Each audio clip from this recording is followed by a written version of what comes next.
Well, here's an interesting vehicle. A Honda Pilot with 206,000 miles on it. He bought it used. He's put over 100,000 miles on it. He paid like 12 grand used.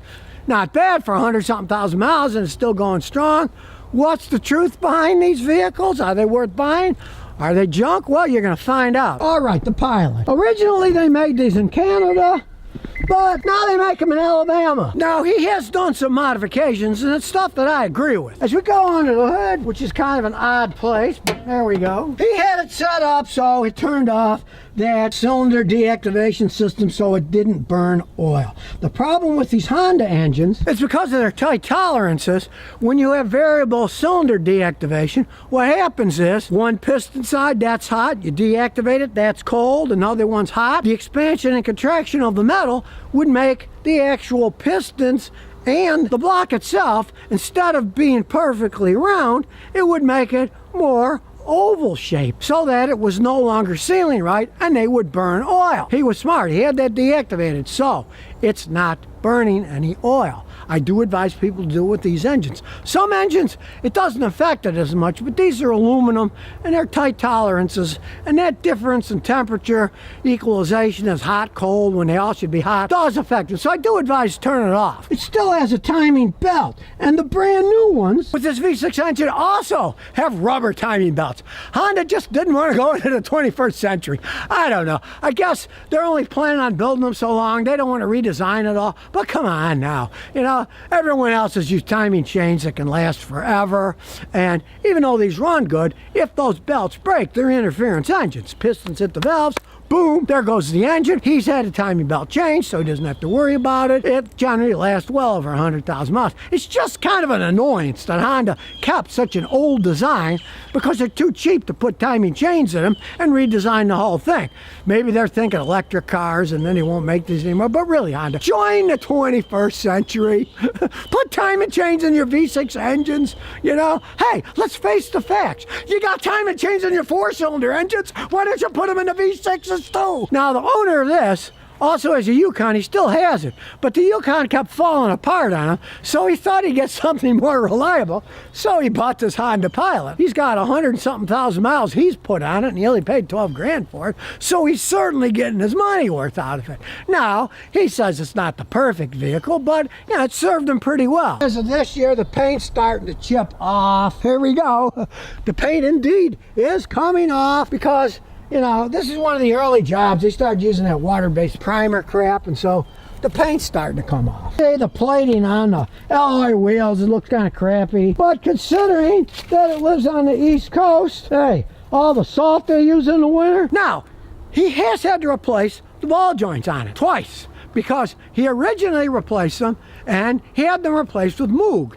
And everybody who knows about suspension parts, Moog was a really good suspension company. Moog suspension parts, everybody liked them. But as he found out, he replaced these, because they do rust out from the salt they put on the road in the winter. He replaced them with Moogs, but 3 years later they broke again. And he said, well, that's okay, because Moog have lifetime warranties. Well, they don't anymore. He had a 3-year guarantee and they broke, showing that, yes, indeed, they don't make them like they used to, including Moog. So Moog, maybe you can make them a little better, but you probably don't care at all, because you're probably making everything in China cheaper, and you're making so much money, you don't care. But back in the day, he would have been correct. All the Moog suspension parts that I've replaced, if you go back 10 years or further, and I've been working on cars for 56 years, I never had to buy another one from Moog. But then again, I did live in Texas. And the salt is in the ocean, not on the road, so they don't really rust much. They sell hundreds of thousands of these every year. And as I said earlier, this baby was made in Alabama. Now really, the leather seats have held up pretty well.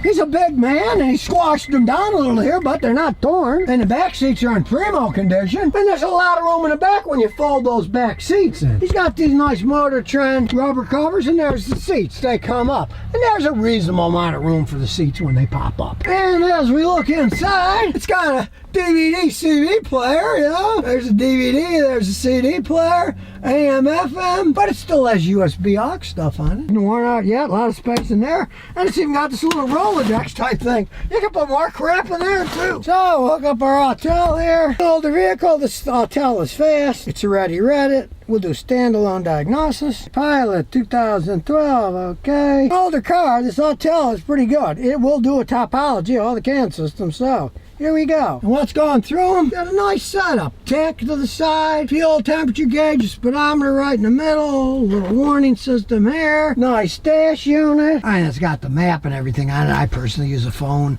Phones are more accurate as far as I know, but it's got best route and all that stuff if you keep the software upgraded. But you can see it's got a little attachment here for power, and then he's plugged in as double USB. Now it's done. He didn't think there were any codes because his scan tool didn't pick up anything, but there are 3 codes. It probably won't mean much, just since he did have the cylinder manager system deactivated, so they're all running all the time. He'll probably have a code for that. Number 1 trouble code is powertrain system failure. That's because he had that deactivated, and it knows that. I'll erase it, but it'll certainly come right back because it knows that that's been disabled. And then there's the last code, the tire pressure monitoring system. Right rear tire pressure sensor failure, left rear tire pressure sensor failure.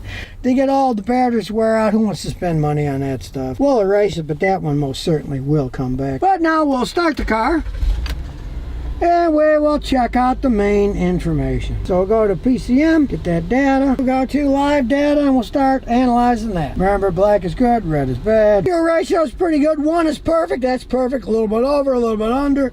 Running pretty good considering that this thing does have 206,692 miles on it. Air fuel ratio is almost perfect. 1 is perfect, 0.99 to 1.01.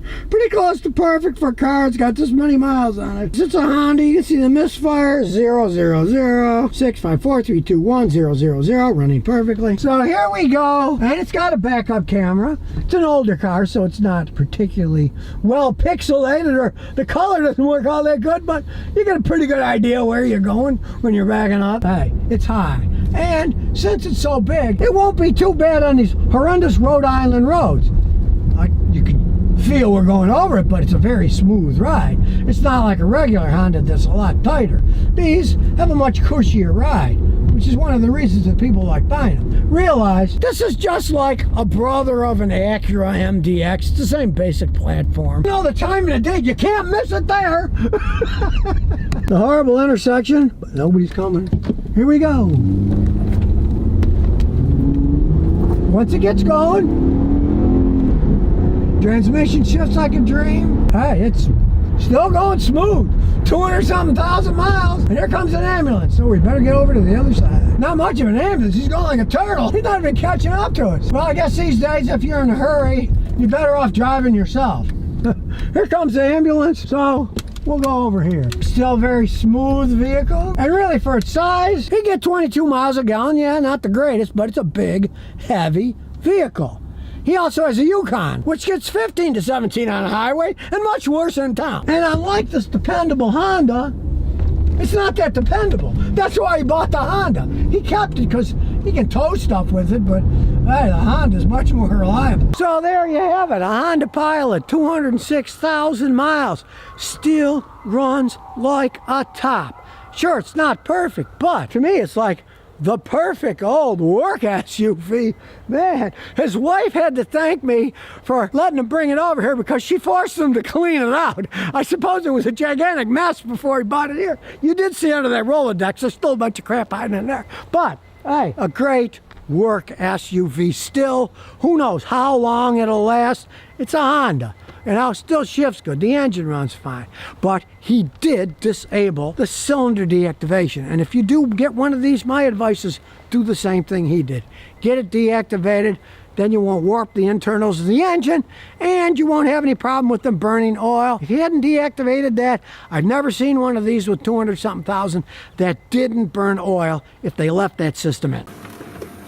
And here's some bonus questions and answers. JS Pen 22 says, I'm replacing a brake line on my 04 Silverado. It needs a new line from the ABS module all the way to the rear axle. I've heard I can block the brake pedal halfway down and won't lose any fluid while the line is off. Is this accurate? Not really. It'll still drip. When you cut the old line off, it's open to the air. You're going to get air in the system. That's just the way that it goes. Now, if you want when you take the front part off of the ABS module, if you can get some kind of blocking thread, like if you can get a thread that fits in there, put a little PCV tape on it, put it in the hole on the ABS modulator where it goes, you're not going to lose hardly any fluid in that part. You still get air in the rest, and you'll have to bleed it out, but at least the ABS system would remain stable because you would have something threaded in there that doesn't leak. Then you wouldn't have to worry about the ABS module filling up with air. But you're still going to lose fluid if you just take it off, no matter what you do with that pedal, because it's going to start dripping. It's just the fluid, and it's the line's pulled off of one part. It's going to drip out. That's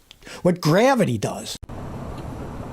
So if you never want to miss another one of my new car repair videos, remember to ring that bell.